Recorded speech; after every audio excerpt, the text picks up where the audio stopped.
لنا 7 سنين ناسحين من 2019. أنا بالأساس كردية، بس بما أنه عايشين بين المكون العربي فلغتي ضعيفة كتير. الأكراد كانوا بعيدين كتير عنا، يعني عن منطقتنا.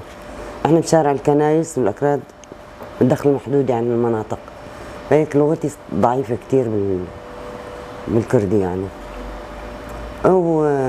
اجى اسمنا وقالوا انه تطلعوا بالقافلة، كنا مبسوطين كتير فرحانين انه نروح نشوف بيتنا، بلدنا اللي عشنا فيها، عشنا عمرنا كله. والحمد لله رحنا وفتنا، رحنا على بيوتنا، شفنا بيوتنا. وبعد ما طلعنا بس طلعنا بالفان وبدنا نرجع، أول ما وصلنا شارع الكنايس جنب بيتنا، يعني مو بعيد، احنا بشارع الكنايس بيتنا، شفنا المطورات. أنا ما انتبهت، أسمع مرت ابني تقول للشوفير انتبه مظاهرة. هي قالت هالكلام هذا، ما شفنا لفوا حوالينا صاروا يصيحوا علينا على الشوفير. وقف، لما الشوفير كمل ضربوا الدواليب، وقفت السيارة، فتحوا الباب وسحبوه هو وشابين في معاهم من قدام، احنا كنا من ورا، وبلشوا ضرب على الشبابيك بايش ما بالبواريد وبالعصي وبالبواري، اشياء يعني شيء رعب مو طبيعي، مع مسبات، مع وحوش. حتى مرت ابني مسكت واحد لابس عسكري، مسكت ايده قالت له دخيلك، احنا حريم معنا اطفال. قال لي يا كلاب ايش جابكم لهون انقلعوا. والرصاص ما كان يوقف، والضرب ما كان يوقف على السيارة. السيارة تكسرت تكسير كامل تقريبا. الله بعث لنا ابن حلال، الله يوفقه وين ما دارته، هو اللي اجى قال فتح الباب. انا كنت استنى اللحظة اللي يسحبوا فيها موسى، لان كنت خايفة كثير عليه. احنا نسوان يعني ايش ما عملت يضربونا ممكن او يسبوه، بس هو لو اخذوه ما كان يرجع. والله جاب لنا هالابن الحلال، قال فتحوا الباب، فتح الباب قال بسرعة هربوا. رأسا نزلنا وطلعنا رأسا بالشارع، طلعنا تلقونا الأهالي، فوتونا على البيت. ما في 10 دقائق عم يهدونا، اجى الأمن العام وأخذنا.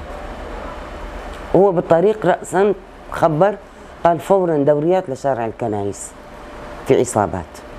أنا يعني أنا ما كثير انتبهت، يعني من كثر الرعب والخوف، من لهجتن ومن صوتن. الأغلبية اللي هجموا علينا الأغلبية ديرية، الأغلبية ديرية. وحتى يوم اللي كنا بالأمن العام، المرة اللي كانت عنا قالت هذول شواية دير اللي هجموا عليكم. سمعت انه في عراقيين قالوا موجودين عراقيين، كلها دواعش من الاخر، دواعش شعر طويل، يعني مين يعمل شعره طويل زلمه غير الدواعش.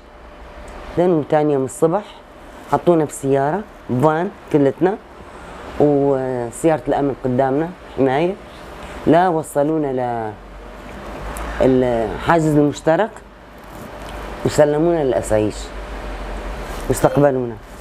سالناهن قلنا لهم، قال عم طالع. قلنا ليش؟ يعني مرت ابني قالت ليش يعني هالعصابات موجوده، ليش تاركين، ليش ما تطالعون؟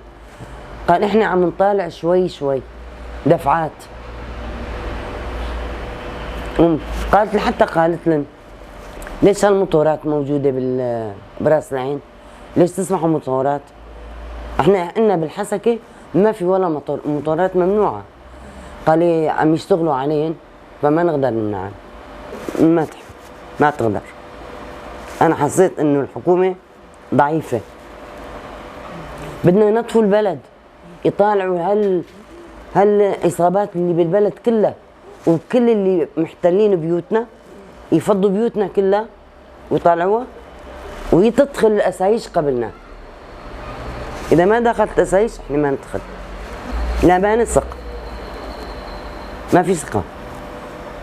أسايش تحمينا. الأمن حسيته يعني مو إنه ما بده، يحاولوا بس ما يقدروا عليه، لأن إحنا ما نثق إلا بالأسايش. لما يكون الأمن والأسايش سوا فما حد راح يتجرأ يتقرب علينا، يعني راح نكون بحمايتن وراح يكون أمان. أما إنه أسايش ما تدخل إحنا ما ندخل.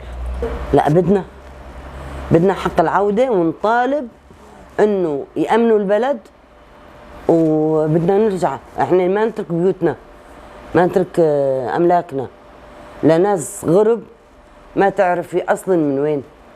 ليش؟ عمل وجه هذا كله حتى ياخذوا بيوتنا، حتى ما نرجع. لا إحنا بدنا نرجع.